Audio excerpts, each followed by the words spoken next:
Hello, everybody, and thanks for tuning in. This is part 3 of a 3-part series on the history behind the Red Hot Chili Peppers album, Blood Sugar Sex Magik. Part 3 kicks off in the middle of the story, so if you like more context, and if you haven't already, make sure you check out the other 2 parts of this series. This podcast is part of the Saskatchewan Podcast Network, and that's supported by Connexus. Next time you're stuck in traffic for a while, here's some things to think about instead of why the car in front of you is going so slow, or if the car behind you is trying to hitch a ride on your bumper. What if your bank was committed to working with you to achieve your goals? What if they cared enough to get to know you? What if they weren't successful unless you were? What if your financial well-being drove everything they did? Come see why things are different at Connexus. Stop by any branch to learn more about how Connexus cares.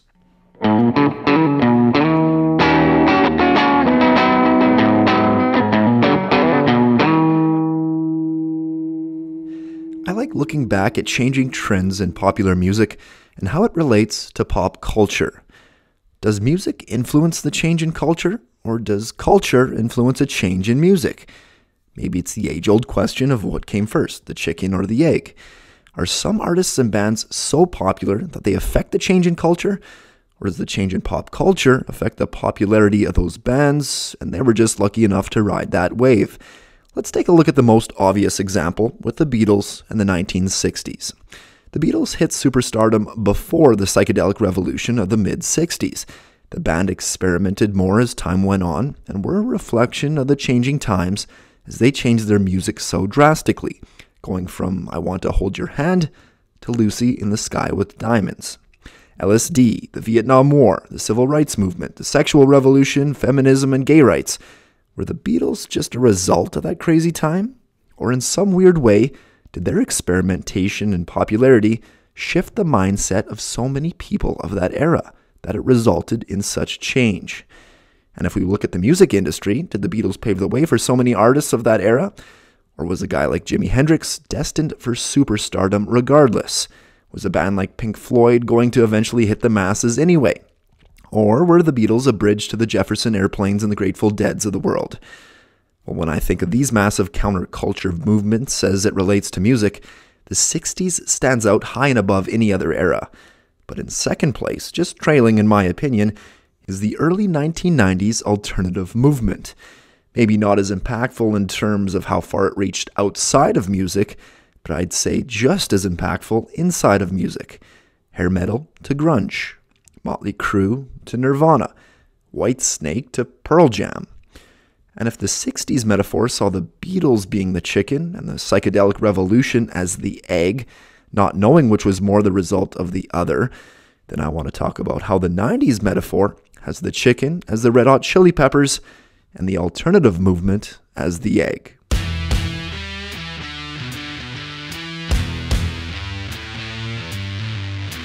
The stories behind some of the most famous albums in music history. It's Beyond the Beat with Jared Lennon.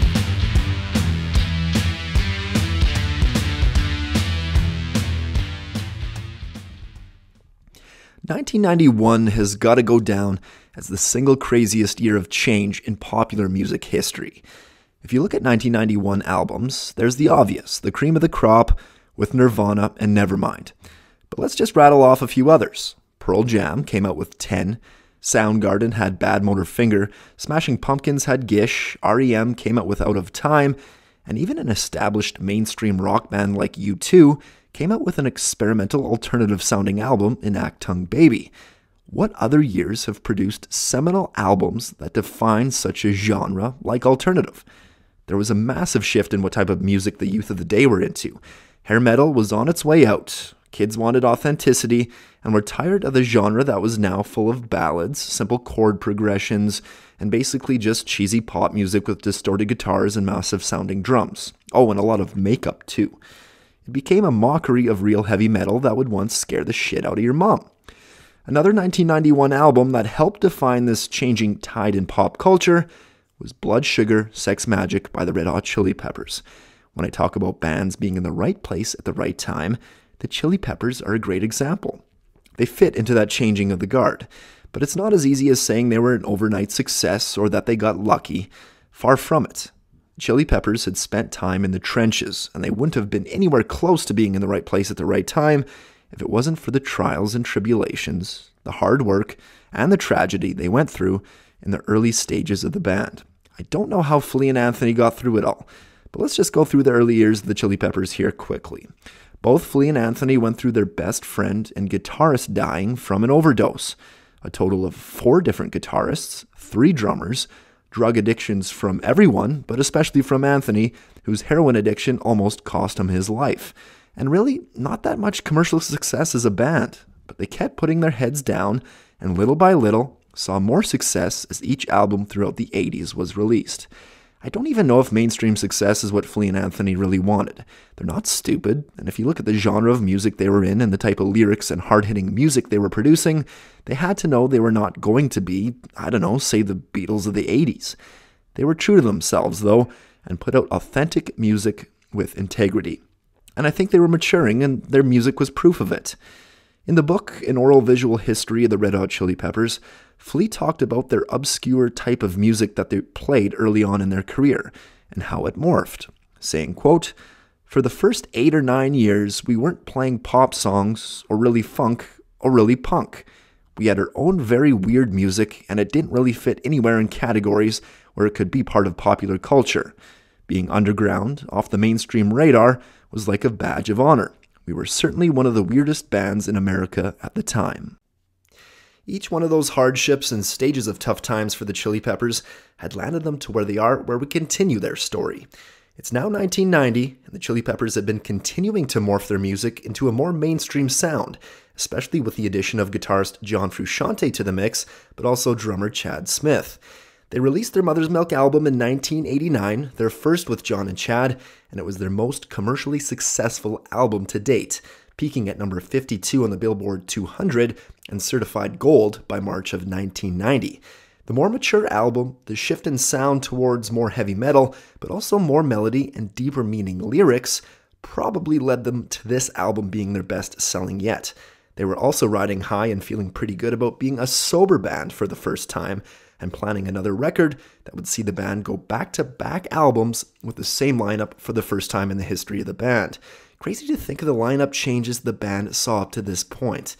But 2 things remained constant throughout, and that was Anthony and Flea. Mother's Milk was the first album with John Frusciante on guitar, and he contributed greatly to it. You can hear a change in the guitar sound a lot, but he was just getting started. On Blood Sugar Sex Magik, you hear the maturity of John's guitar playing, and really him coming into his own. John was 18 when he first joined the band, and he came in already a massive fan, so understandably, he hadn't really quite reached his potential on creative output. As I imagine, it was a little awkward coming up with songs and jamming with the guys that you just worshipped 1 year prior. In the book, An Oral Visual History of the Red Hot Chili Peppers, John talked about that confusing time for him as an artist, saying, quote, "Mother's Milk, the first album we did together, was me going, okay, what does this band's audience need from me? The most important element of it, your own individual soul, end up immobilized with that type of thinking. You've got to just follow your heart and follow your interests. You can't be thinking in terms of what the band members want from you or their fans, but I did anyway." He went on saying, quote, "It was a real confusing time. There was a lot of pressure for someone to come into a band with a built-in audience that really loves them. My thinking was basically, the objective here is to be liked by the people in the band and be liked by the audience. I can't work that way, and I tried for years to be that way." It was a challenging era for John, but he was getting more and more comfortable in the band as time went on, and nothing like an international tour to get you acquainted with your bandmates. The Red Hot Chili Peppers would follow up the release of their Mother's Milk album with their most successful tour to date. With the record coming up on selling 500,000 units, the band was playing in larger venues, with almost every concert being a sellout, and the band was developing great chemistry. If you want to see the Chili Peppers at this stage in their career, go on YouTube and search for their live concert titled Psychedelic Sex Funk Live from Heaven. It's really well shot, and you can see how great their chemistry was at this time, especially between their new drummer Chad Smith and Flea. You'd never guess that this was Chad's first tour with the band. The fact that the band was fairly sober at this point probably led to a great creative output as well. I say fairly sober because both Chad and John came into the band off the heels of guitarist Hillel Slovak's death, and were under the strict rule of no drugs around Anthony. At this point, Anthony was sober for the longest time since starting the band, and he knew it wouldn't take much for him to get back on that dark path. So the band followed all the rules, went all together, but largely just around Anthony. After their tour, the band had a couple of orders of business to take care of before they even thought about recording a new album. The band had one record left in their contract with EMI, but they were unhappy with the lack of advertising and attention the executives at EMI were giving them, saying they were treating them like, quote, ugly stepchildren. They needed to find a new label, and the band had a little bit of leverage coming off a hot gold album, so they shopped around a few labels, with the caveat being that the new label would have to get them off of EMI.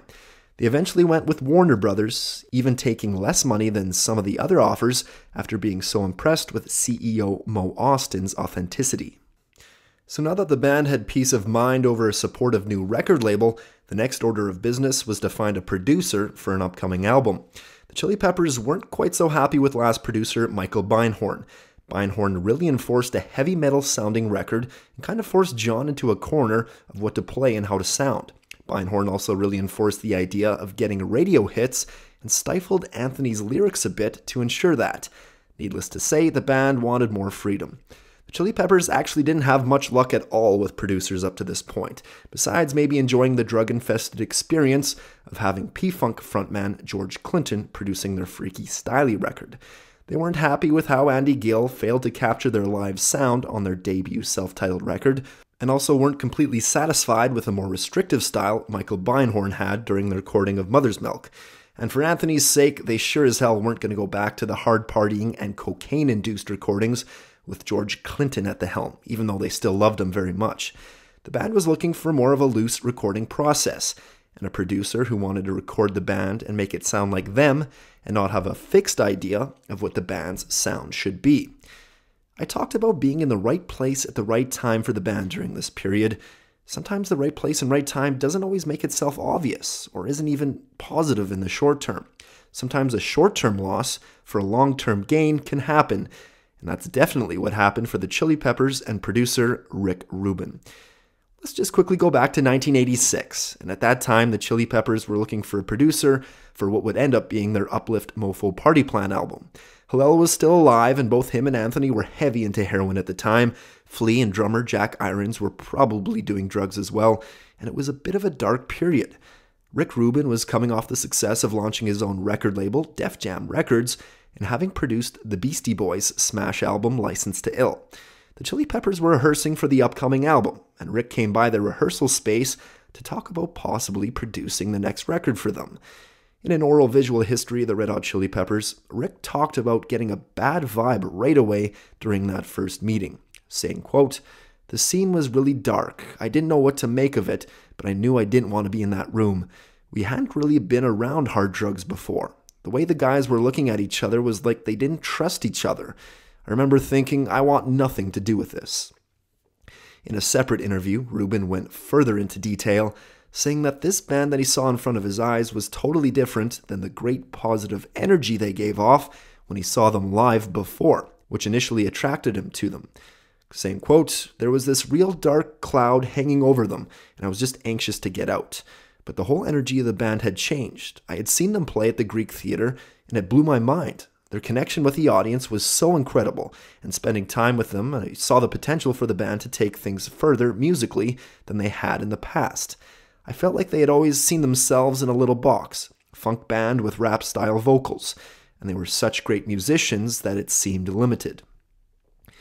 Although Rick really liked the band musically, he declined to produce that album for the Chili Peppers, and what seemed like a short-term loss for the band turned into a long-term gain when 4 years later, both the band and Rubin were in the right place at the right time.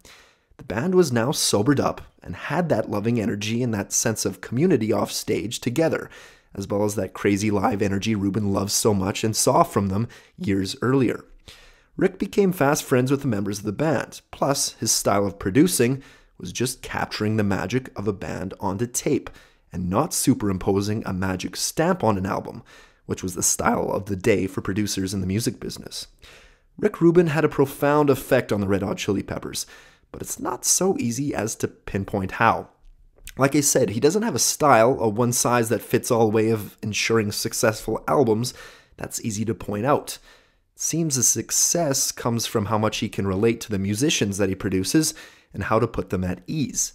He tries to bring the most out of his artists for what they are, and he produces such a wide array of music, from rap to heavy metal to country to pop. He's very good at keeping his emotions out of the music and is good at being an objective third-party ear to aid the artists in their creativity.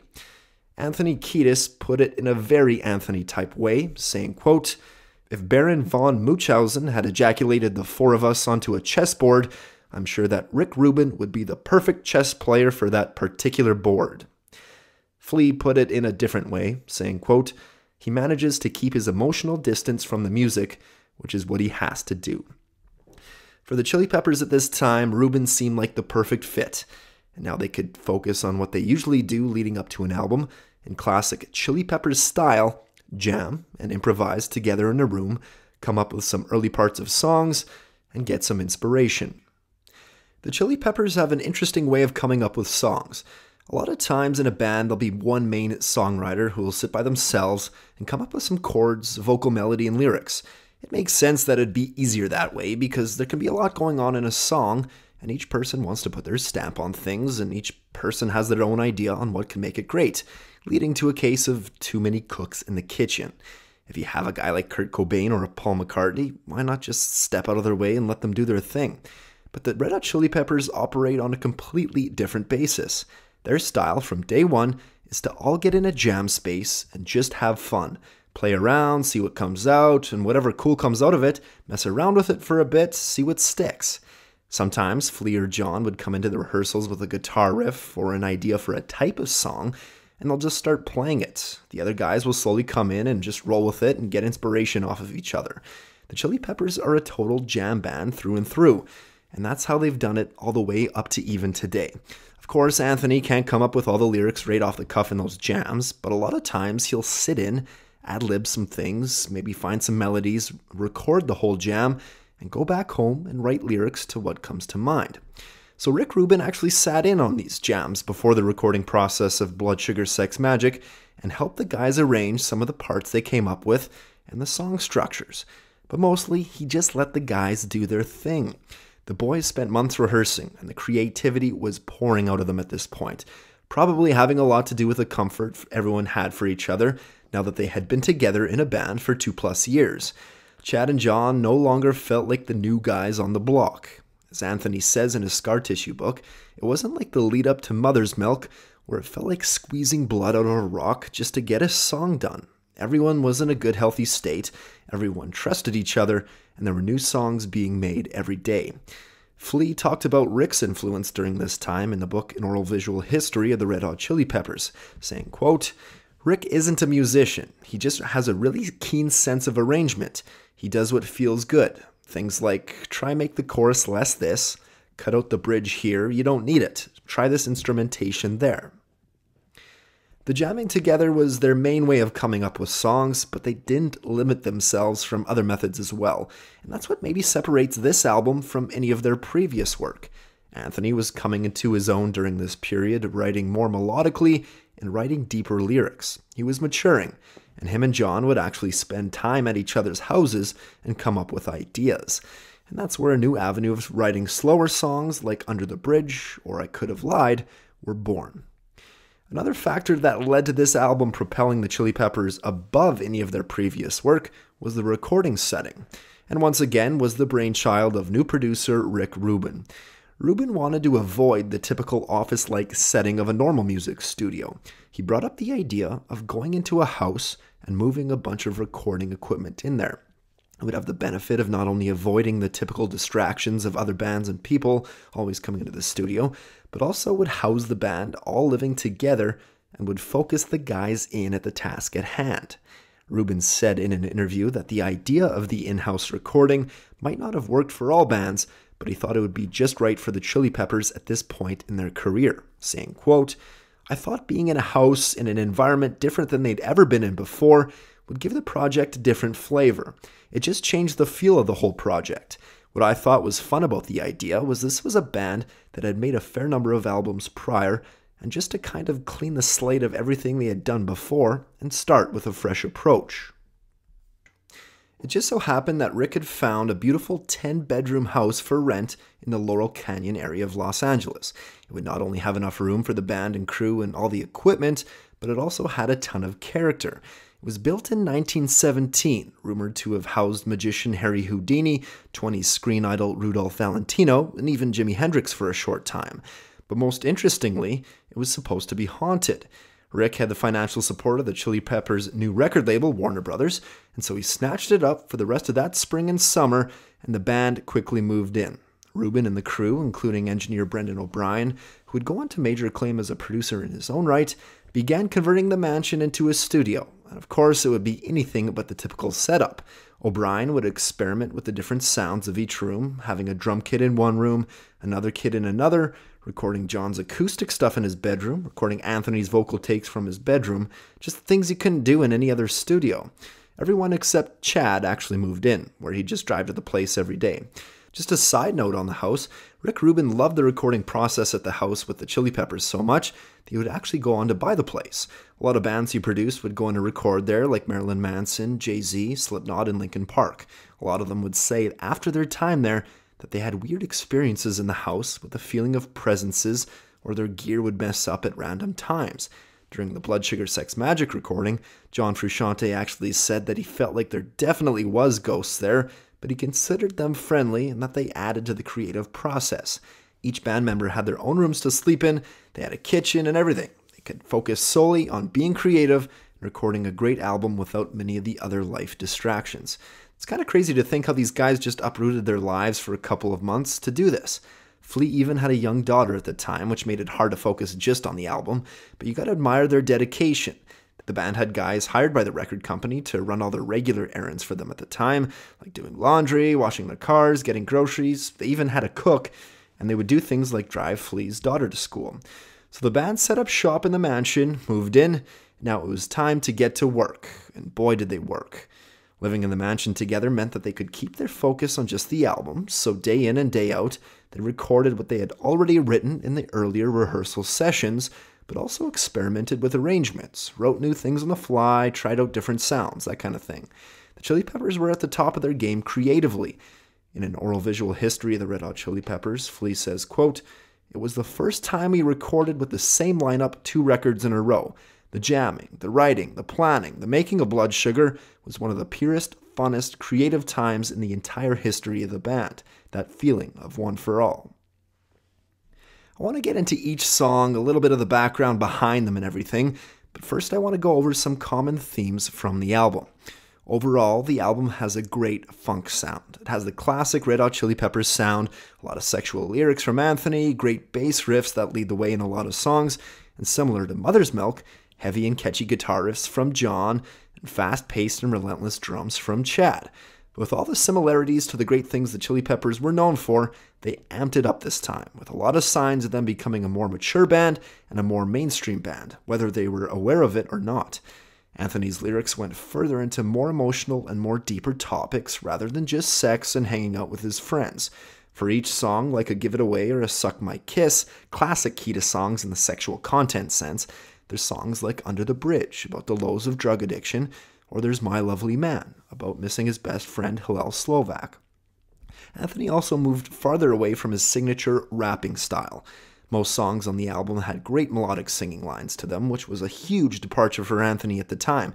Now, it's easy to think of Kiedis in that classic lead singer sense, what he's more famous for now, and how he adopted a more melodic style for a lot of their hits in the Californication and By the Way album era and onwards. But it's important to remember that during the early 90s, Anthony was still stepping way out of his comfort zone by singing this way. In fact, really, Give It Away is the only song to feature his old rapping style from the beginning of the song to the end.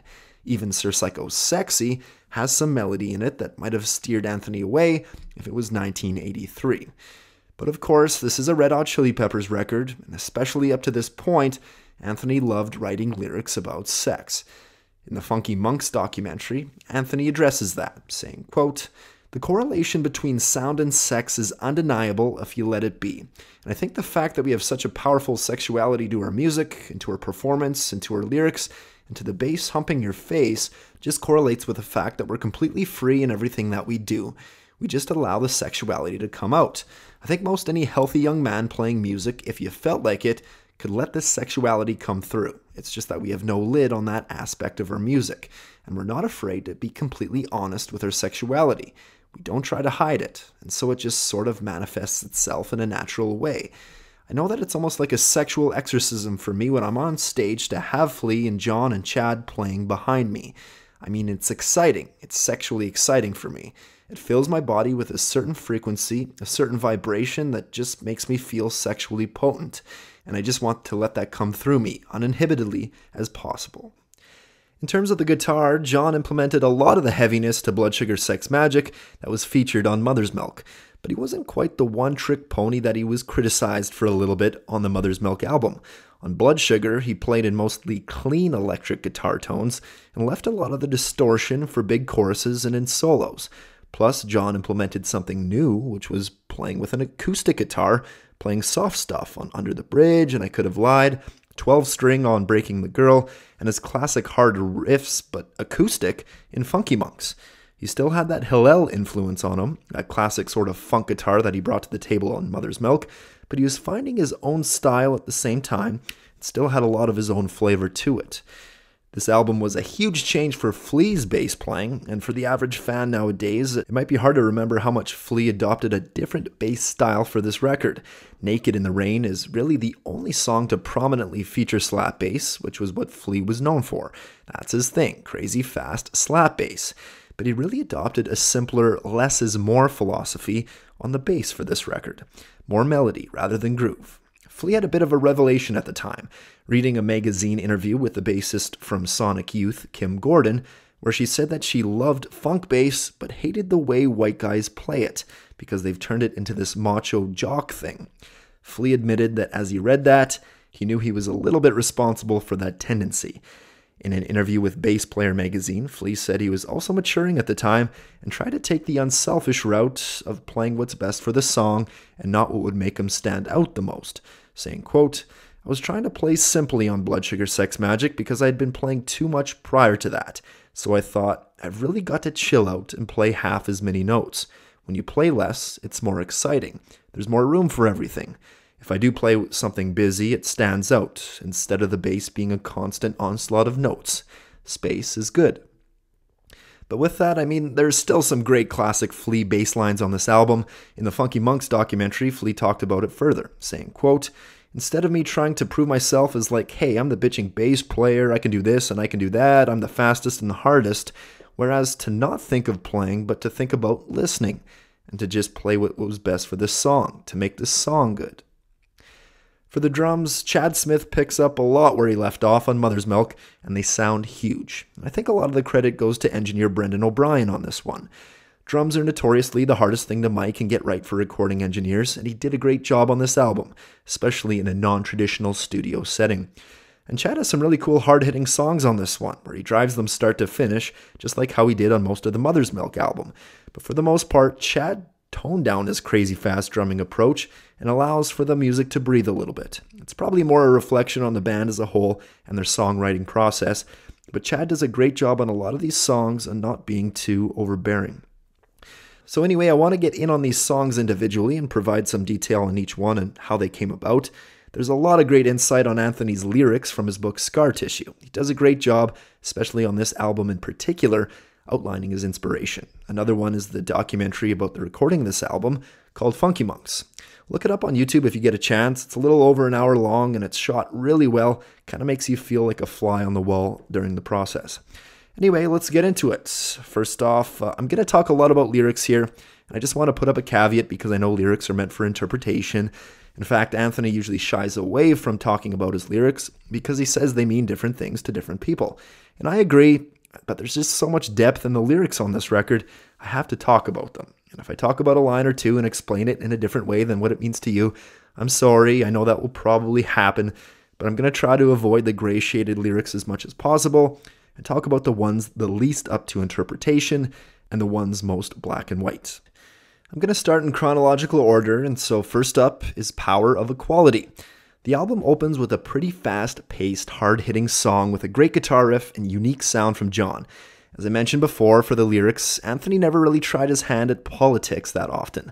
A little bit on songs like Green Heaven from their debut album, but that's pretty much it. The song lyrics in Power of Equality are all about socio-political issues, and Anthony explains the band's accepting and anti-racist attitudes. Anthony talks about a long history of discrimination in the United States, with lyrics such as, quote, "American equality has always been sour, an attitude I would like to devour. My name is peace, this is my hour, can I get just a little bit of power?" He talks about the racist group, the KKK, and blames the media for being hypocritical, promoting stereotypes and racism, and feeding into those racist institutions, with the lyrics, quote, "Say what I want, do what I can, death to the message of the Ku Klux Klan. I don't buy supremacy, media chief, you menace me. The people you say cause all the crime, wake up motherfucker and smell the slime." And he talks about the southern U.S., known as the Bible Belt, and how especially hard it was for minorities to live in. He paints a great picture in the listener's mind that relates back to slavery, with this opening line, quote, "I've got a welt from the Bible Belt, dealing with the hand that I've been dealt, sitting in the grip of a killing fist, giving up blood just to exist." If this was a few years prior, I think Flea would have tried to match the power in John's guitar riff to his bass, with some fast slap bass or something, but the verse in the song is a great example of how Flea has dialed back his bass playing more simple, but not sacrificing how great the groove is. Next up on the album is the song If You Have to Ask. It was released as the album's fifth and final single in February of 1993. The first thing you notice in this song is the chill vibe it has compared to the fast up-tempo Power of Equality. Anthony raps on this one as well, but does so more unconventionally, not with his usual power and almost yelling style, but at the level of almost like he is talking in a conversation. For guitar, you can see how in this song how much John was still influenced by Hillel. The song opens up with a Hillel-like minimalist funky guitar riff, while Flea plays a busier bass riff, but still a lot dialed back from what he would have played previously. And there's that very funky element between John and Flea throughout the whole song, a very funk-based song. The vibe has changed a lot from the heavy metal type chanting of Mother's Milk. The vocals are quieter and more inspired by funk than heavy metal. Lyrically, it's classic Anthony Kiedis, where he has random bars of lyrics not really making much sense from the rest of the song, but sounds great to the ear. The topics in the verses range from Bonnie and Clyde to, quote, "a backed up paddy wagon mackin' on a cat's ass," to also, quote, "Mr. Bubble meets Superfly in my third eye," to making love to the sound of Flea's bass playing. In the chorus, they wrap up the song with the lyrics, quote, "If you have to ask, you'll never know. Funky motherfuckers will not be told to go." It could be up for interpretation, but maybe Anthony is talking about the band and how they're here to stay, and that they play such a unique style of music that if you have to ask what it is, you don't understand it. It's not explainable, it's more of a feeling. It could also explain Anthony's main style of writing lyrics up to this point, and especially in this song, how it doesn't really make sense, it's more of a feeling, and you don't get it if you have to ask about it, and you never will. By the way, I love how random his lyrics are and how he can go from songs like Power of Equality, where he tackles serious issues in his lyrics, to a song like If You Have to Ask, where its appeal is just to how catchy and unique and creative it is. That's what Anthony is known for, and sometimes he catches a lot of flack for it from critics, but I think that's what separates him from other songwriters, and he never apologizes for it, and he shouldn't. One cool thing for the end of If You Have to Ask is how you can actually hear the recording production crew clapping and applauding. It's something cool and innovative that the band did for this album, to try and make it sound more organic and less formal. They wanted to try and make the listener feel like they were in the room with the band, listening to a full continuous performance of the album. And they also did that by making seamless transitions from song to song. It probably stemmed from the disappointment the guys felt in a lot of their previous albums, how it failed to capture their energy of their live shows. It was pretty innovative for the time. If You Have to Ask was released as a single in February of '93, a full year and 5 months after the release of the album. A music video was made for the song, featuring live footage of the band playing it on tour, and of interesting note, it's one of only 2 music videos to feature guitarist Eric Marshall. He filled in briefly just for the remainder of the Blood Sugar tour after John quit in the middle of it. Surprisingly to me, it's actually the fourth most played song live from Blood Sugar Sex Magik for the Chili Peppers and has been played on a semi-regular basis on every tour since its release up to today.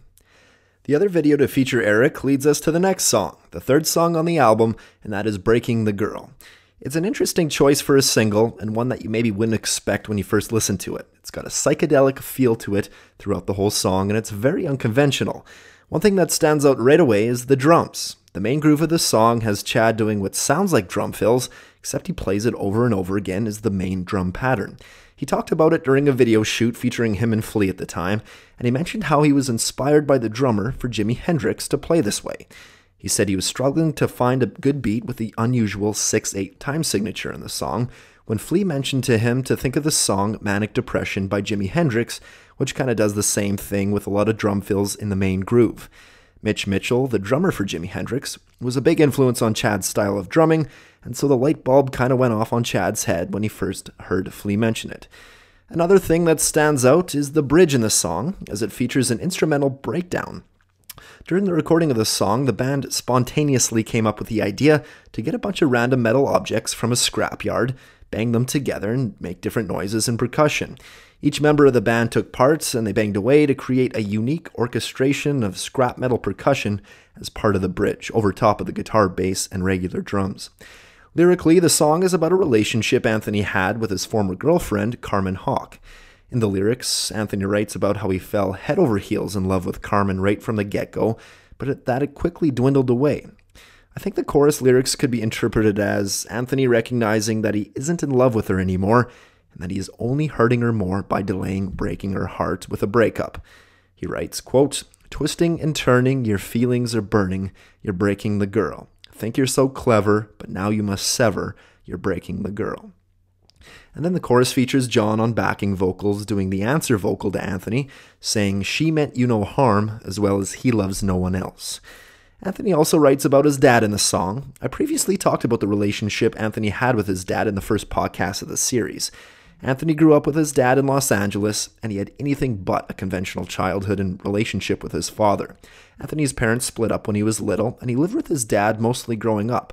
His dad wasn't the quintessential father figure and did a lot of drugs, slept with a lot of different women, and never really stayed in a faithful relationship. It must have had a huge influence on Anthony. Anthony worshipped his dad when he was little. He was his hero. So in the song, Anthony mentions how that affected him long term and how the apple might not have fallen far from the tree, even if he didn't like it that way, singing, quote, "Raised by my dad, girl of the day, he was my man, that was the way." And I think Anthony mentions it in the song because he hated the fact that at one point he loved this girl with every bone in his body, but his childhood never really set him up for a long-term relationship. He was beginning to question himself and wonder if he was stuck repeating his father's womanizing patterns. Breaking the Girl was the album's fourth single, released in July of 1992. The music video was directed by French director Stéphane Sednaoui, who also directed the Give It Away video and would later direct the Scar Tissue video. It has a very psychedelic feel, experimenting with bright and vibrant colors, and has the band members dressed in weird, colorful costumes while dancing on a bunch of rocks. I think Flea wins the award for best dance moves in this one. The next song on the album is Funky Monks. This is a rare song where Anthony actually contributed to the creation of the song, besides just the lyrics and melody. It was before the recording of the album where Anthony was over at John's house and messing with an acoustic guitar on his couch. Anthony doesn't know how to play the guitar, but he was just playing around and came up with a very simplified version of the riff. He told John about it. John kind of blew him off, knowing Anthony couldn't play guitar, but then John couldn't get this simple riff out of his head. So he sat down later and came up with a more complicated version of it, and that's how the riff was created. Once again, Flea plays bass very reserved on this one, letting John's guitar riff stand out, but he somehow manages to not sacrifice any of the funk. I don't know how Flea does it, but he comes up with like a million of these sort of semi-simple but super funky bass riffs. And then again in the outro to Funky Monks, he outdoes himself from the guitar solo and plays this great, funky but busier bass line as the music fades away. I love this interview John and Anthony had to promote Blood Sugar Sex Magik right after it was released. They're on a boat in Amsterdam, and the interviewer kind of quickly, dismissively, said that he didn't really care for a couple songs on the album, and one of them was Funky Monks. John answers by saying there's a good guitar solo on it though, and kind of lets Anthony say a few things defending it, and then John interrupts Anthony out of the blue after a few seconds and says, quote, "Wait a second, you don't like the bass line for the outro?" And he looks so upset, kind of in a comical way, that the interviewer doesn't like it, and he goes on to mimic the bass line with his mouth. Anyway, the lyrics in the song are about sex, plain and simple. It's basically about Anthony not apologizing for how much he loves sex and being honest about it.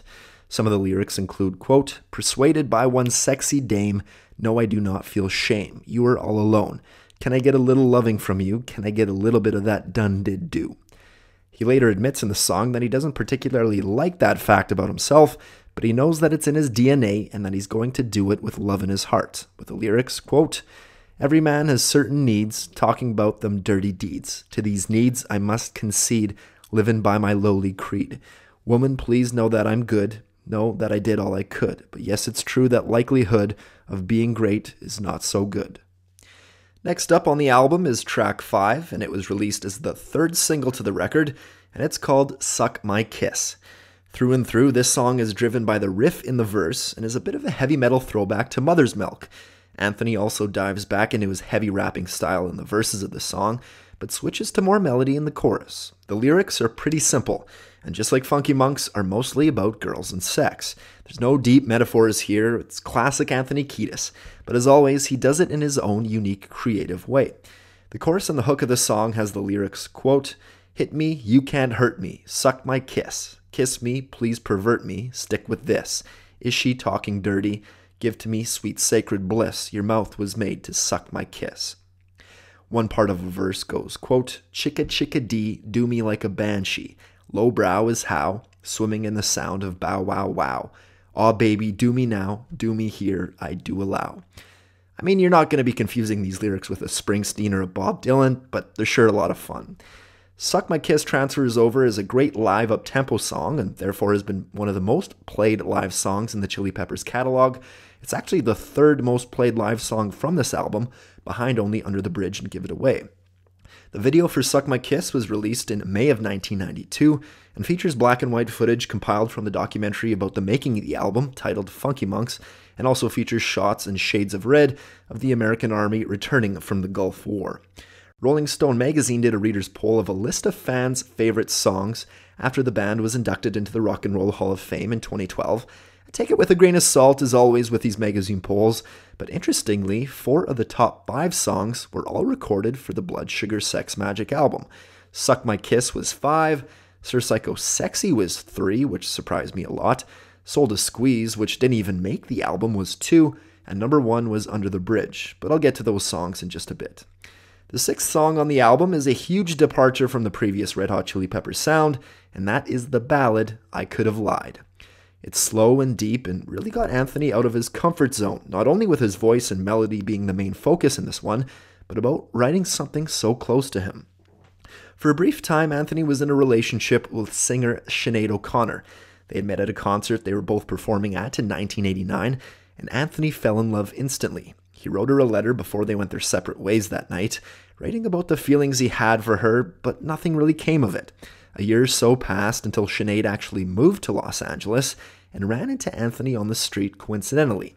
They struck up a conversation, talked about the letter. Next thing you know, they were over at each other's houses, really getting to know each other, hanging out a lot and kissing, and pretty much everything short of actually having a sexual relationship. Anthony kind of pressed her and was a little aggressive and was really into her, but she would kind of push back and wanted to take things slow. But by all accounts, it looked like the relationship was progressing. But after a little mini-fight, just a few weeks into what looked like a blossoming relationship, Anthony got a message on his answering machine from her saying she was moving out of LA and that she doesn't want him to come by before she leaves, and that it was goodbye. Anthony was shattered, and he didn't know what to do. So he called up John and filled him in on the story. John was irate on how she could treat him like that and suggested that they get together and write a song about it. In Anthony's book Scar Tissue, he says it was raining for 2 straight days when he sat at his dining room table, put on Jimi Hendrix's All Along the Watchtower on continual rotation for inspiration, and wrote the lyrics, quote, "I could have lied, I'm such a fool, my eyes could never keep their cool. Showed her and I told her how, she struck me but I'm fucked up now. But now she's gone, yes she's gone away, a soulful song that would not stay. You see, she hides 'cause she is scared, but I don't care, I won't be spared. After he wrote that, he rushed over to John's house, and they stayed up until 5 in the morning, making sure they finished the song. Now, in the wee hours of the morning, Anthony drove out to Sinead's house to drop off the cassette that they recorded the song on. He didn't knock or anything, he just left it in her mail slot. The next day, she was moved away, and nothing really came of the cassette or of their relationship after. I kind of take Anthony's lyrics as him being hurt and trying to defend himself, saying he could have lied and cheated for the sake of the relationship. Songs like this really show the maturity of Anthony as a songwriter at the time. He would never have written this song on a freaky styley or uplift mofo party plan. And he would continue writing songs like this after the record, and they're some of the most popular and adored songs by Chili Peppers fans to this day. I Could Have Lied also features what I consider one of the best guitar solos ever. First off, John found a great distorted guitar tone, one to this day in guitar circles many guitarists try to copy, and it's so gut-wrenchingly sad and depicts the mood of this song perfectly. For the next song on the album, the Chili Peppers switch gears back to their fun-loving funk roots, and they do it with a song called Mellowship Slinky in B major. It's super funky and upbeat and silly, and I think kind of inspired by the classic song from the 50s musical, Sound of Music, the show tune where Julie Andrews sings, "These are just a few of my favorite things." Kiedis' lyrics are all about his favorite people and things, and then he repeats that phrase, "these are a few of my favorite things," a few times over in the end of the song, although not quite in that show tune style. The song is pure funk. Bass, guitar, and drums, there's no denying it. Flea plays one of my favorite bass licks ever in the verse, a great descending funk riff, while John's guitar changes from super simple and clean to pure scratchy old school funk. One part that really pops out to me in the song is the solo in the middle. It really shows off the depth of the creativity that Flea and John both had together for this album. They both move all around the neck of their guitars, not playing the same thing, but they make it work so well. The lyrics are simple and, like I said, just about Anthony's favorite people and things. He sings about his love for the LA Lakers, boxer Mike Tyson, writers Truman Capote, Mark Twain, and Charles Bukowski, actor Robert De Niro, Jimi Hendrix, punk band The Bad Brains, and even Led Zeppelin. He even writes about the early days of the Red Hot Chili Peppers, which is pretty cool, referencing the first ever single the band produced called True Men Don't Kill Coyotes, as well as a quick nod to jazz trumpeter Miles Davis with the lyrics, quote, "singing a song about what true men don't do, killing another creature that's kinda blue, writing about the world of the wild coyote." By the way, Kinda Blue is the famous jazz album from Miles Davis, and of course, Anthony can't help himself. It wouldn't be a song about his favorite things without writing about sex and women. There isn't a ton of sexual lyrics, but he paints a pretty vivid picture with the line, quote, "sopping wet your pink umbrella." So after singing mostly about women and sex up to this point on the album, Anthony tries his hand for the second time on Blood Sugar Sex Magik at social commentary, and to write about politics and more serious topics, just as he did on the first track, Power of Equality. This song is the 8th track on the album, and it's called The Righteous and the Wicked. Anthony really paints a picture in the head of listeners with his lyrics on human destruction on this one, talking about how badly humans have been treating the planet, how messed up it is, the tendency towards war human beings have always had, and how it hasn't really gotten better over time. He doesn't hold his lyrics back at all, and writes in one verse, quote, "Holy Mother Earth crying into space, tears on her pretty face, for she has been raped, killing your future blood, fill her with disease, global abortion please, this is what she needs." I mean, talking about how Earth would be better off without humans on it is pretty aggressive and risky. Even producer Rick Rubin didn't like Anthony writing about this stuff. He wanted Anthony to write about girls and cars, Rick's self-proclaimed 2 favorite topics in songs, but Anthony refused to stick to that lane. In the chorus of the song, John and Anthony both sing the same lines, although John does the melody while Anthony raps the lyrics, quote, "The righteous and the wicked, war and peace, the killing fist of the human beast, P.O.P., prodigies of peace, hear me when I'm calling you from my knees, I'm playing for a better day." Anthony ends the gloomy song on a bit of a positive note, though, asking help from a hero, quote, "Marvin Gaye, my love, where did we go wrong?" The song is not only similar to Power of Equality in terms of lyrics, but also has another one where musically it sounds like it came right from the Mother's Milk era in its heaviness. The next song is arguably what put the Chili Peppers on the map and is probably their most recognizable song to date, Everyone has heard it, everyone knows the hook. It was the first single off the album and is their most played song live ever. It's Give It Away. It mostly came together for the band during rehearsals leading up to the recording of the album.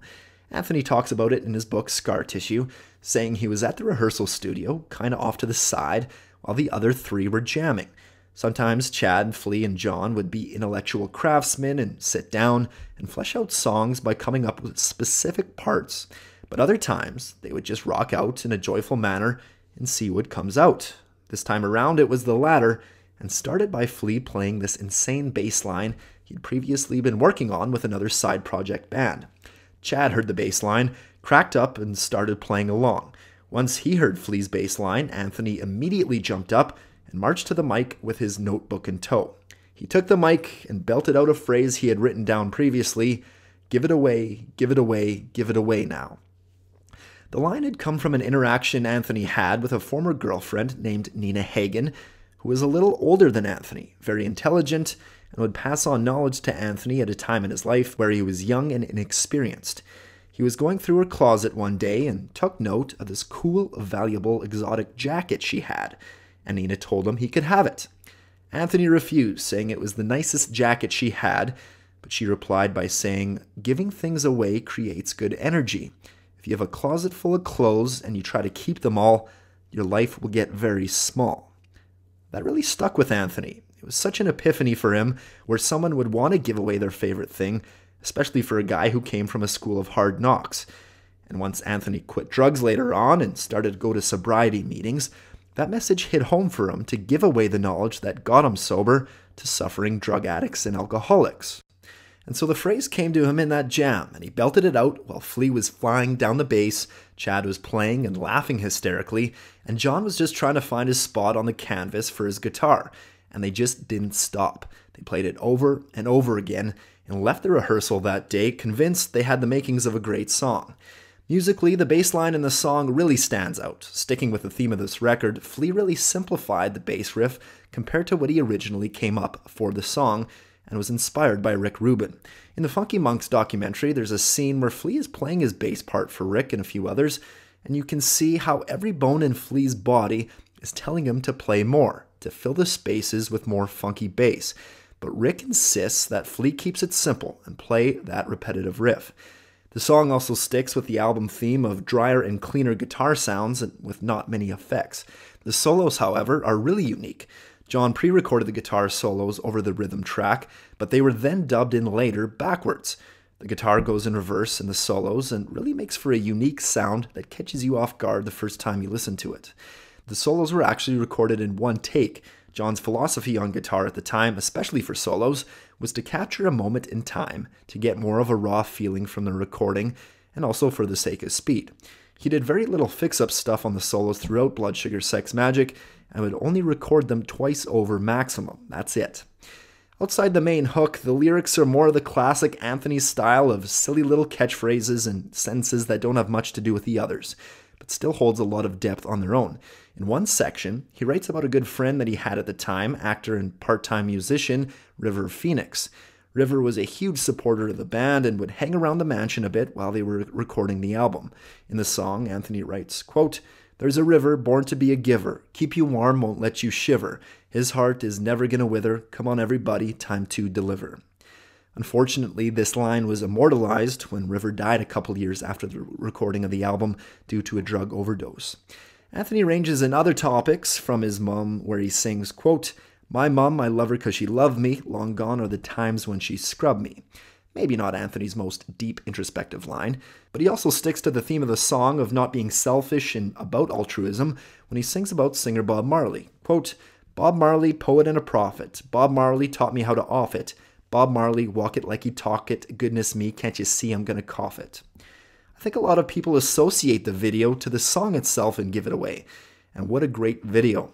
When the album was made, they knew Give It Away would be the first single, and so they set out to find a director, but they didn't want a run-of-the-mill MTV video like what everyone else was producing at the time.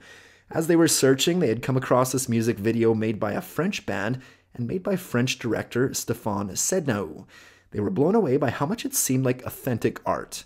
And so the band set up a meeting with Stéphane, and they spoke for hours and really clicked. They decided to go with a silver theme and to shoot in black and white in the desert, and they spent 2 days with a crew of other French designers, stylists, and makeup people shooting the video. The members of the band are shown in a desert landscape covered in silver paint and wearing different costumes. Chad has devil horns in some scenes, John dances around with a ribbon, and mostly they just dance around with the aid of artistic effects from this new French director they had. It's a goofy video with a lot of memorable shots, but very artistic. The video became a huge hit on MTV after its release in late 1991. Its originality and great visual appeal helped give the band its first MTV Video Music Awards for Best Breakthrough Video and Best Art Direction. The video and song has been widely considered as being a main factor in the success of the Red Hot Chili Peppers internationally and drew a lot of critical acclaim. Critics loved the combination of the classic funky Chili Peppers sound with hip-hop, that by this time of its release in 1991 was a genre that was exploding in popularity. The song peaked at number 1 on the Modern Rock Tracks chart and number 73 on the Billboard Hot 100 chart. It is by far the band's most played live song, being played well over 900 times, and has been the band's staple for the last song of every show for the last 2 decades. They famously played it at the Super Bowl with Bruno Mars in 2014, and was one of their few songs they played when they were inducted into the Rock and Roll Hall of Fame in 2012. In a recent interview, Flea talked about the song, saying how it's probably the perfect Chili Peppers track that sums up the band, saying, quote, "In terms of sentiment and in terms of, rhythm and feeling, Give It Away has always been a song for me that, no matter how many millions of times we play it, every time we get to the end of it and we're closing out a show and me and Anthony, we're all like vibrating and jumping up and down and everything is alive, the idea of giving it away is just such a beautiful thing." All right, now let's take a step back a little and get to the 10th song of the album. The album's namesake, Blood Sugar Sex Magik. You'd think this song would be extra significant because the album shares the name with the song, but that's not actually the case. According to Anthony in his book Scar Tissue, he was riding around with Rick Rubin in his car one day and they were trying to come up with names for the album. They were struggling until finally Rick said that the conversation was ridiculous because clearly the best title they have now is the song Blood Sugar Sex Magik. Anthony said he couldn't argue with them and that even though it wasn't necessarily a featured song they wanted people to pay more attention to, it did somehow encompass the record's entire vibe. The song itself was written mostly about Anthony's sexual relationship with ex-girlfriend Carmen Hawk. According to Anthony, he had great sexual encounters with Carmen, although the relationship was mostly destructive. But the song is about the positives and the sex, writing, quote, "A step into heaven where I keep it on the soul side. Girl, please me, be my soul bride. Every woman has a piece of Aphrodite, copulate to create a sexual light. Kissing her virginity, my affinity, I mingle with the gods, I mingle with divinity."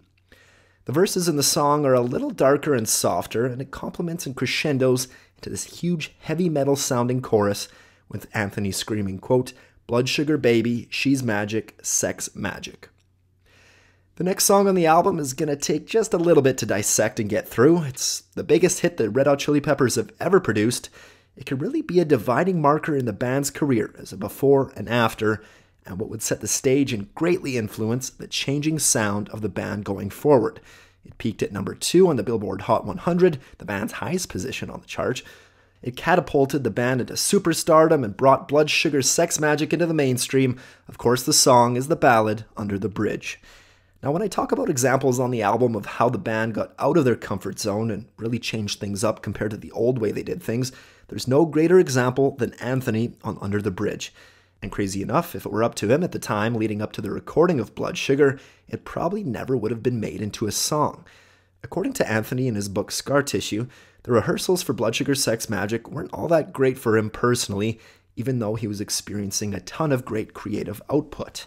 Anthony had been sober for a few years now, and he was starting to feel that his sobriety was driving a bit of a wedge between him and John. They were virtually inseparable during the Mother's Milk era, with John clearly looking up to him, and Anthony started to see that relationship wither away a little bit as John grew into his own person in the band. In Scar Tissue, Anthony sums up his state of mind at the time, writing, quote, "Even though things were going well creatively, I began to feel like the outsider in the band because part of Flea and John's new bond was their mutual appreciation for pot. Maybe Flea felt that this was his chance to show me what it felt like not to be included in a three-point triangle friendship with John.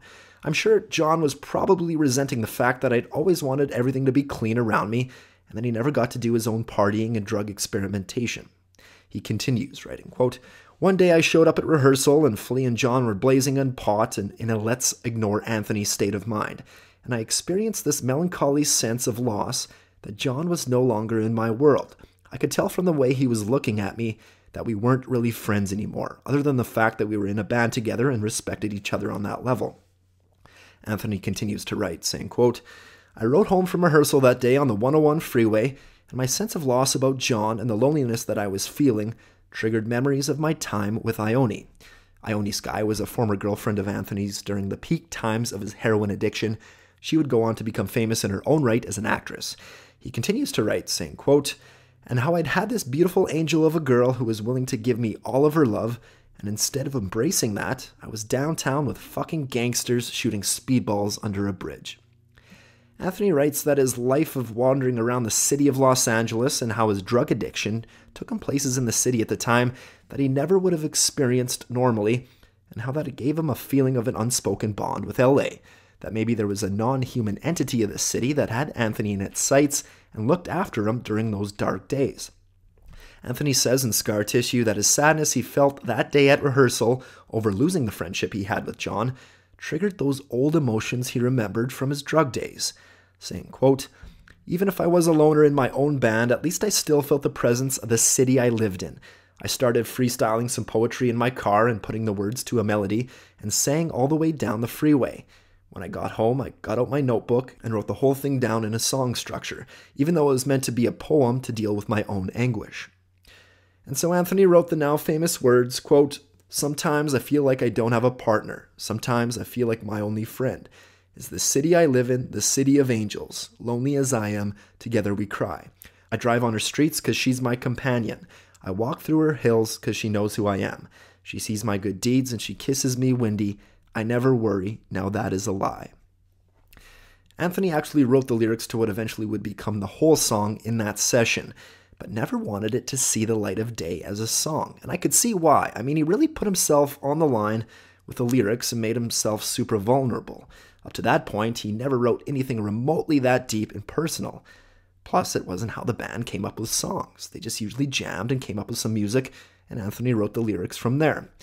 It wasn't until about a month after Anthony first wrote that poem where Rick Rubin was over at his house and was flipping through his notebook. Just the fact that Rick was going through Anthony's personal writing notebook demonstrates the comfortability they had with each other by this point.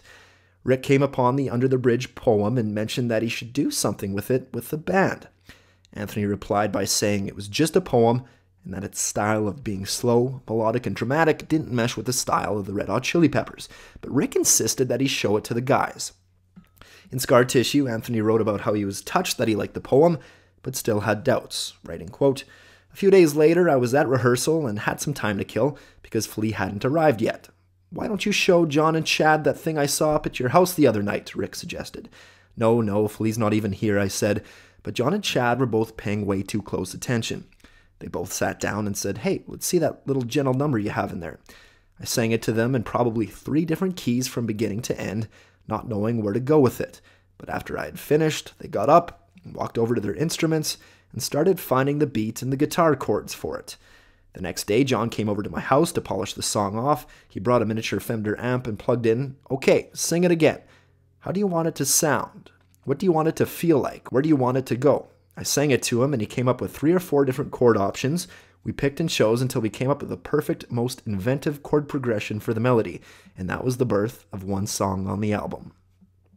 There's a great clip in the 1991 Funky Monks documentary where Anthony is asked by the interviewer about the lyrics to Under the Bridge. He got more into detail about his time as a heroin-addicted junkie. Anthony said, quote, "During that time, I reached some ultimately low depths of incomprehensible demoralization, which are very much of my memory, and part of that incomprehensible demoralization is loneliness.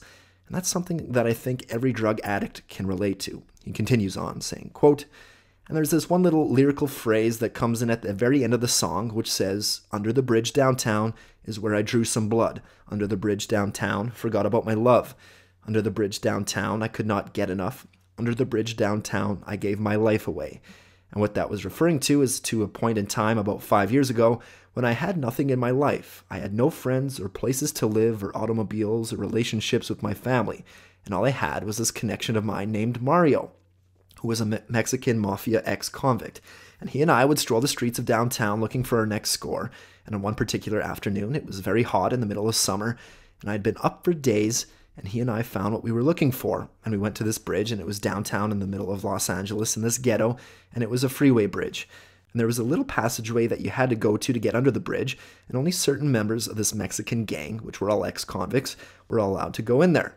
And the reason they let me in is because this guy Mario said that I was going out with his sister, which was a lie, just so he could go in there and do what it is we wanted to do, which was to use these particular drugs we had just gotten.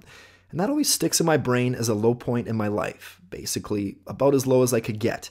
The chorus in the song is, "I don't ever want to feel like I did that day. Take me to the place I love, take me all the way." And the place I love is where I am now, making music with my band and making love with my friends and my girlfriends, which is to me the most sacred thing that I have going, is creating sound with my best friends.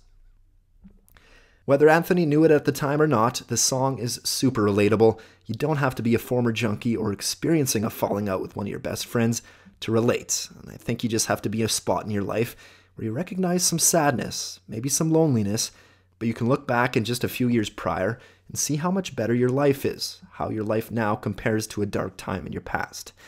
Besides the writing style of the lyrics, just the melody on its own is a huge departure from Anthony's old style of singing. It stands out over top of the rest of the song, and it's very soft. In Scar Tissue, Anthony says he remembers the intense anxiety he felt on the days he had to record the vocals for Under the Bridge. He says he remembers stepping up to the microphone, looking at his lyric book, and just thinking, "I can't believe I have to sing this." But he says engineer Brendan O'Brien and Rick Rubin really did a great job in making him feel more comfortable.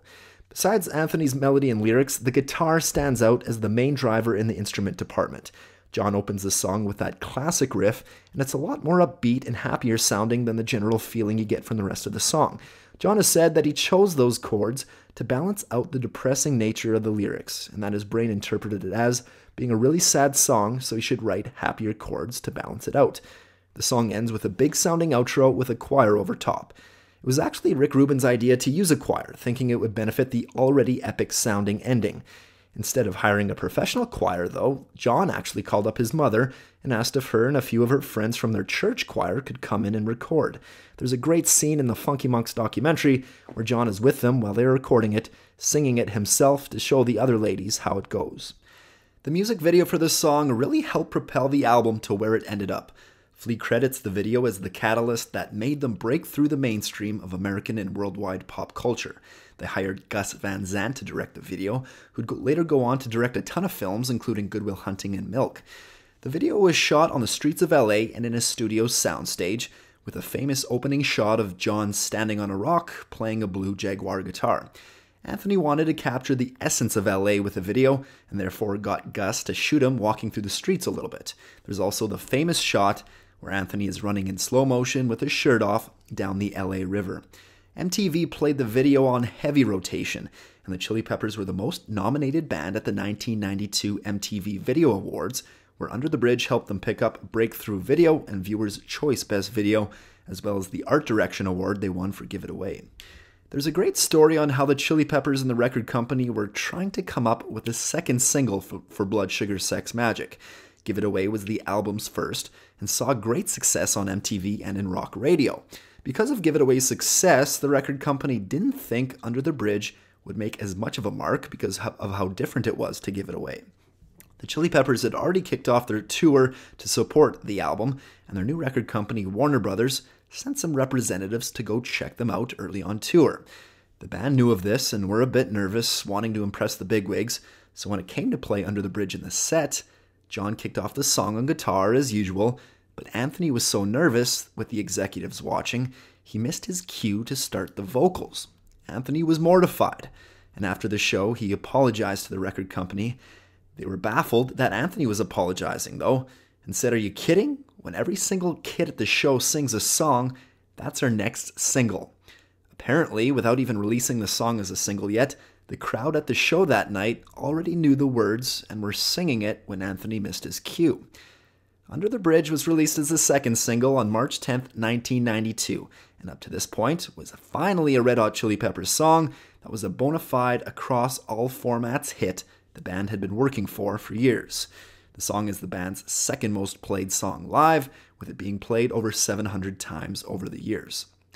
The next song on Blood Sugar Sex Magik is their 12th track, called Naked in the Rain. After an uncharacteristic ballad like Under the Bridge, the Chili Peppers go back to their bread and butter, a faster-paced rock song with big drums and even slap bass, one of the few songs that feature slap bass on the record, which the lack of was a huge change for Flea. Another cool Flea part is featured in this song, and that's a bass solo. Not many bands can pull off a bass solo. Anthony's lyrics in the song talk about his love for nature and how he needs to get away from humans from time to time, getting tired of always trying to fit in, and how mean humans can be to each other. He gets the point across with silly lyrics mixed with heavy topics like the disdain for human nature, writing, quote, "Losing my taste for the human race, social grace is a waste of time. It's absurd when I look around, so sublime that we blow my mind. Naked in the rain with a killer whale, I can taste the salt when I lick his tail." He writes in his lyrics how he envies the way animals don't have the capacity or time to worry about the common struggles humans deal with, which is reflected a lot in blues music, writing, quote, "I never met an animal I didn't like. You can come to me.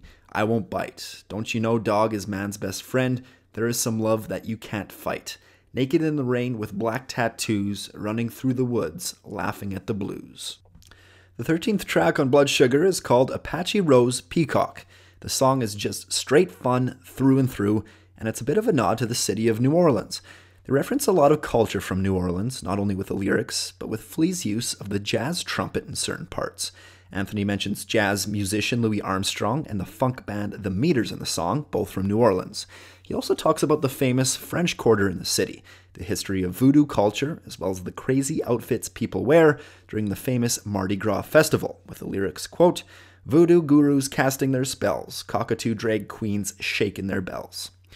Anthony's not really pulling any punches on this one lyrically, just straight fun, and really about falling in love with a girl in New Orleans who he calls Apache Rose Peacock. He even makes some of the lyrics sound funny in his inflections and his singing, especially the ridiculous sex lyrics like, quote, "Oh good brother, just when I thought I had seen it all. My eyes popped out, my dick got hard, and I dropped my jaw. I saw a bird walking down the block named Apache Rose Peacock. I could not speak, I was in shock. I told my knees to please not knock." The chorus lyrics reference the famous children's song Puff the Magic Dragon.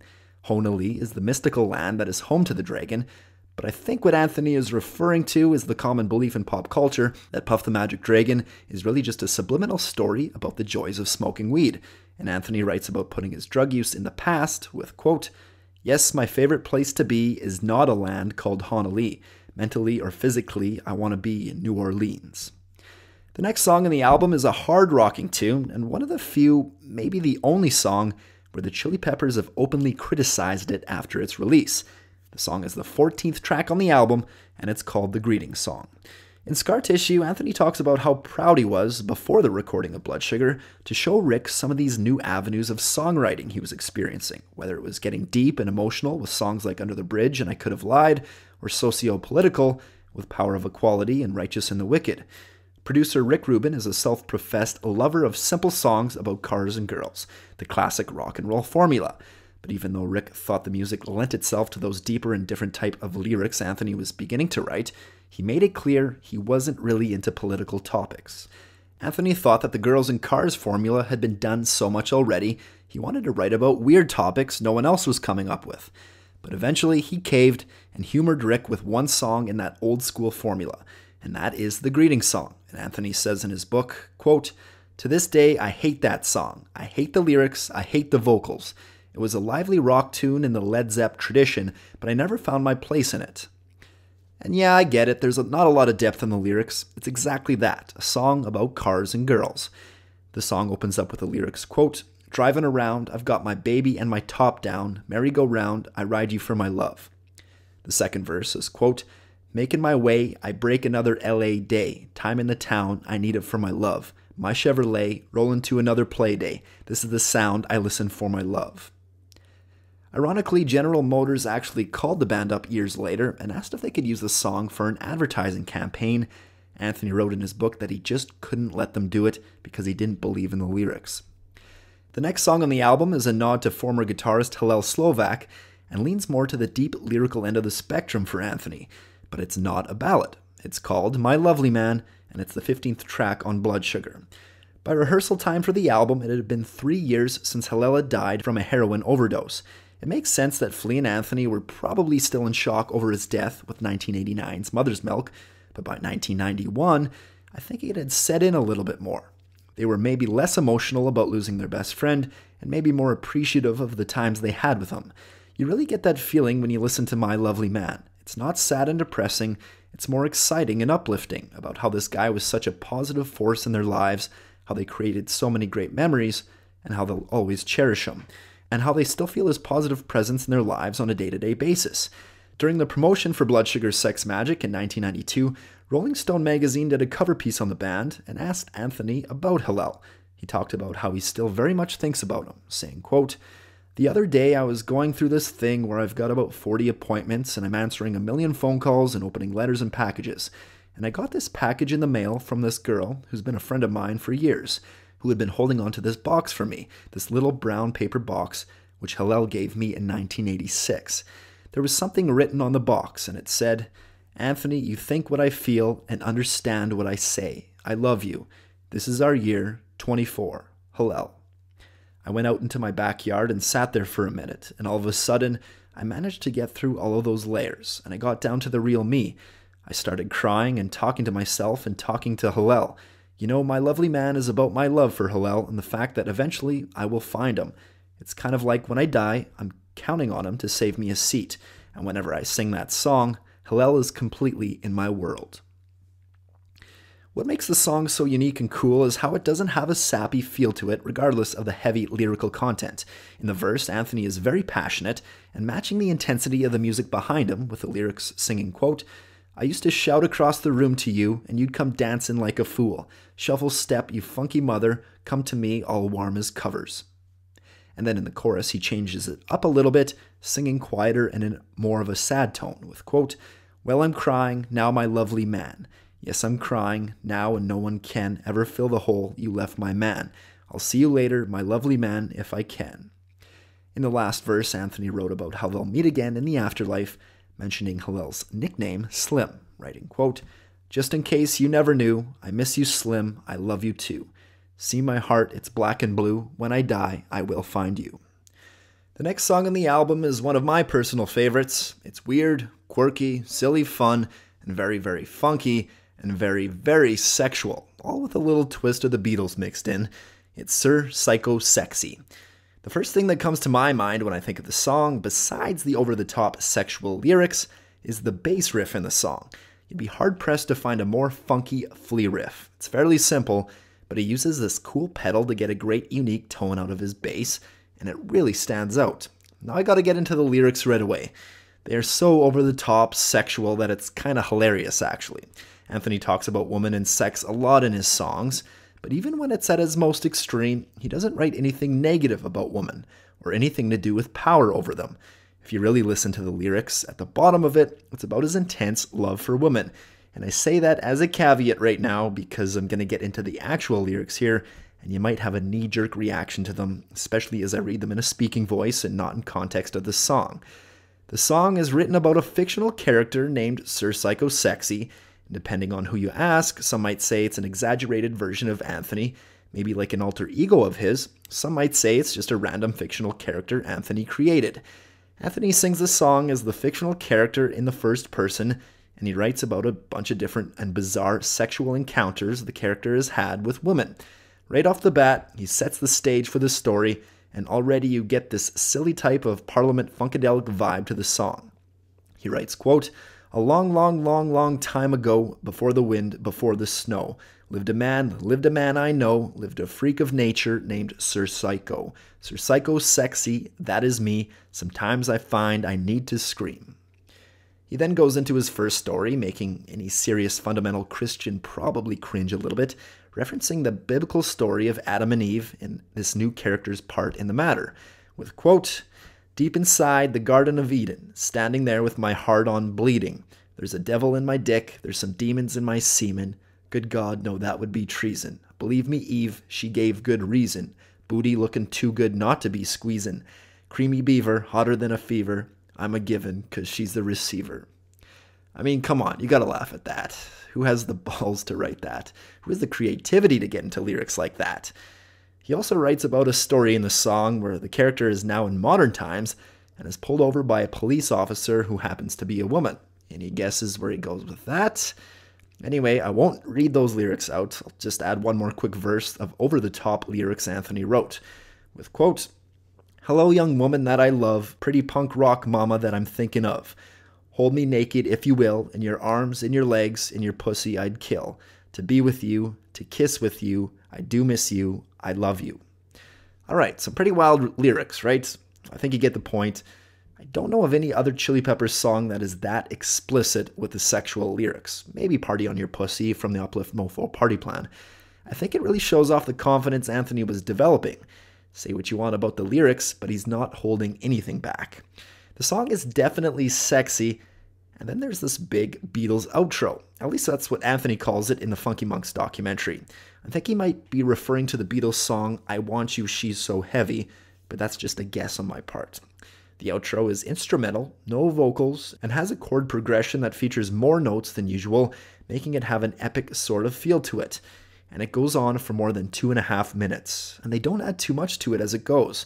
It's really cool. Besides the Beatles comparison, you can really hear Jimi Hendrix's guitar influence on John during the outro. Running 8 minutes and 17 seconds, Sir Psycho Sexy is the longest song the Chili Peppers have released on an original album. And for such a weird and obscure song, they've actually played it quite a bit live in concert, playing it over 150 times over the years, and still played off and on to this day. Whenever I listen to Blood Sugar as a full album, I'm always half expecting Sir Psycho Sexy to be the last song. I've always thought it would have been the perfect ending with the big long outro where it is, a big long sexy song, kind of prototypical Red Hot Chili Peppers song. It would have capped the album perfectly. The outro slowly fades away, but then the album takes this weird left turn into this bluesy Robert Johnson cover that doesn't sound like anything else on Blood Sugar Sex Magik. And that's where I'll finish off on the song analysis front. And hey, maybe that's what the guys in the band were going for. Let's catch the listeners off guard with one more way out there cover song to end the album. The song is called They're Red Hot. Like I said, a Robert Johnson cover, and it immediately stands out for the difference in sound and production value. And that's because it was recorded totally different from any other song on the album. It was late in the night at the mansion, and the guys decided to move the recording equipment outside on top of a hill in the yard of the mansion they were staying at. And they decided to record this song altogether live, different from the normal style of the album, where they would record individual instruments and tracks on each song. You notice a few things right off the bat on the song. Firstly, the song choice to cover in itself is kind of weird. If you don't know who Robert Johnson is, he's regarded as the godfather of the blues. He's the guy behind the famous myth where he sold his soul to the devil in the 1930s down at a crossroads of 2 Mississippi highways to achieve success as a guitar player. Other parts of the song that stand out are the drums. Chad used his hands instead of drumsticks. I think maybe inspired a little bit by John Bonham in the Led Zeppelin song The Ocean. It's also super fast paced. It goes by so quick, Anthony can barely get the words out. It's the shortest song on the album at a length of 1 minute 11. Also, if you listen closely at the end, you can actually hear cars driving in the background. Blood Sugar Sex Magik was released on September 24th, 1991. The Red Hot Chili Peppers were a band in the right place at the right time, and it made a huge impact. The album was certified gold only 2 months after its release and certified platinum in April of 1992. It has since gone 7 times platinum in the US and has since sold more than 13 million copies worldwide. The album peaked at number 3 on the Billboard Top 200. And all of this was a big shock to everyone in the band. By far their most successful album up to this point in time. Mostly the sales were a result of the success of the massive first 2 singles, Give It Away and Under the Bridge. Eventually, the success got to be too much for John, who quit in the middle of the tour to support Blood Sugar. He'd always pictured the Chili Peppers as a club band and got freaked out a little bit when they started headlining and selling out arenas for the first time during the tour. John would sink into a heroin addiction over the next 5 years that nearly cost him his life, while the rest of the band went on to record the album One Hot Minute with new guitarist Dave Navarro in 1995. The album wasn't nearly as successful as Blood Sugar Sex Magik, and the chemistry just wasn't there with Dave, so once again, the band, as well as John, who is now completely sober, were in the right place at the right time in their lives in 1998, when he would rejoin to record the Californication album. And that went on to be even bigger than Blood Sugar Sex Magik. They went on to record 2 more very successful albums, By the Way in 2002, as well as 2006's Stadium Arcadium, before John left the band once again, but this time on good terms to focus on solo projects. The Chili Peppers then hired Josh Klinghoffer as a replacement guitarist and released the album I'm With You in 2011, and then The Getaway in 2016. And what came as a shock to everyone, John actually came back once again in 2019 as Josh and the band parted ways. But at that point in their career, Blood Sugar Sex Magik set the tone for where the Red Hot Chili Peppers would go next. In the early days, it was 4 kids playing what they loved, funk music and punk music. How about let's combine the two and see what happens? Their common criticism in those days was that they were white guys trying to imitate their black heroes, but they were too punk rock for black radio, while they incorporated so much funk and groove that they couldn't get on white radio. It was heavy and raw and underground, and really laid a foundation for Anthony and Flea to spring off of when John and Chad entered the band later. And what happened next with Mother's Milk was an album of feeling each other out, a heavy metal sounding record that was more mainstream, but not compromising. So when the stars did align and Rick Rubin entered their lives, they found balance. They knew what had worked previously and what didn't. They were mature enough to figure that out. And they struck a chord that resonated with a new generation of kids that had enough of hair metal music. Blood Sugar Sex Magik came out at the right place and time in pop culture for it to have the impact that it did. The question I have goes back to the start of the podcast, not about the impact, but more of a what came first, the chicken or the egg argument. With Blood Sugar, did the Red Hot Chili Peppers change the tide of pop culture? Did the band almost manifest its own destiny in a sense? I know they had a vision and it definitely went through some hard times. I don't think anyone would argue that, so I guess the question I have is it a great album like Blood Sugar Sex Magik that shifts pop culture? Or is pop culture on its own wavelength and the Chili Peppers were just lucky enough to ride the wave? Did it come out at a time when that alternative boom was spiking and just hop on that train? I think Brendan Mullen, a friend of the band and the author of an oral visual history of the Red Hot Chili Peppers, put it very well in that book on the legacy an album like Blood Sugar Sex Magik leaves on a band like that. He writes, quote, "The Chili Peppers anticipated and helped pave the superhighway for the eventual crossover of the new reality hip-hop emanating from the South Bronx to traditionally suburban hard rock metal audiences, a mixed crowd of frat boys, punkers, surfers, and alternakids, many of whom were first led at least to the idea of urban music during the early 1980s. The Peppers introduced rap music to the chain wallet skate bro crowd and tapped into the national nerve of teens estranged from the corporate hair band rock as disseminated by FM radio and MTV. They made it possible for the Beasties to get airplay when License to Ill came out, and for Faith No More to have their 15 mins, and they helped introduce George Clinton to a generation of white kids. The Peppers were one of the first bands to be featured on 120 Minutes, which helped to prime the pump for rock crit darlings Nirvana and the subsequent alternative boom. In short, the Red Hot Chili Peppers helped change the direction future modern rock would take worldwide." End quote. I think that's great. The Red Hot Chili Peppers were in the right place at the right time in 1991, and that's why Blood Sugar Sex Magik is considered one of the greatest albums of all time.